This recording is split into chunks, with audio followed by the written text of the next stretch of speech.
It was the first time I saw a gay character on TV. It was Andrew Van de Kamp. He was always causing some trouble, unlike me back then.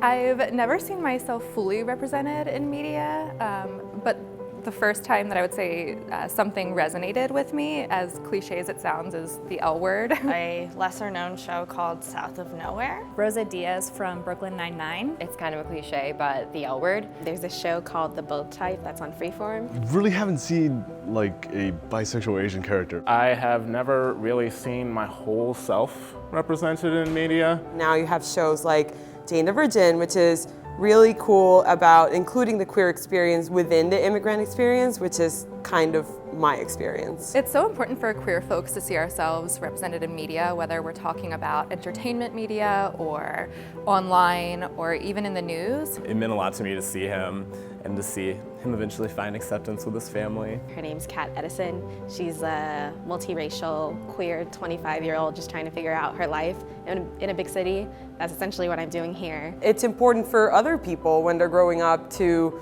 all these questions that they have, kind of see them normalized outside of their own experience. For a long time, folks were closeted largely because they weren't represented. There was a scene in a relationship between the mother and the daughter that I really identified with. I also ended up coming out to my parents when I was an adult, and just because I had had a boyfriend before, and so it never came up. Just seeing that experience of adults having to do that all over again, time and time again, I saw that. I just want to kind of see movies and film of queer people just existing.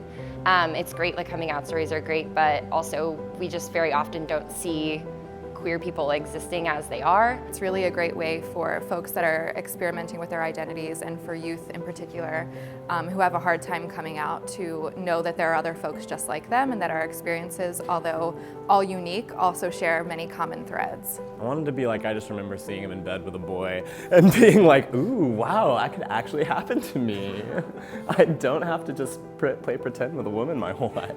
For me to see someone who's young and just trying to figure out their identity, whether it's sexuality or racially, it's just very affirming in that it's okay to make mistakes and it's okay to venture out and explore and just figure stuff out. I think it's very important to see yourself represented in media because everyone has their own experiences. When I was growing up, there wasn't a lot yet, so it's been kind of really cool to start seeing how things start to change. Even recently, there's a lot more queer television that's come out. There are some more queer movies, but a lot of the times, the movies that do come out are not something that a lot of queer people can relate to. It's a little more nuanced rather than just simple, straightforward representation. I'd prefer to be a little more galaxy brain. I would like to see more representation of a wider net of queer people. We need more representation of non-binary people, more representation of queer people of color, more representations of people who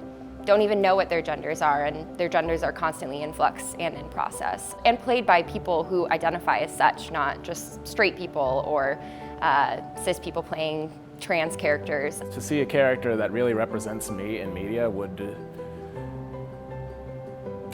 it's almost like so transformational I can't really think about what that would look like.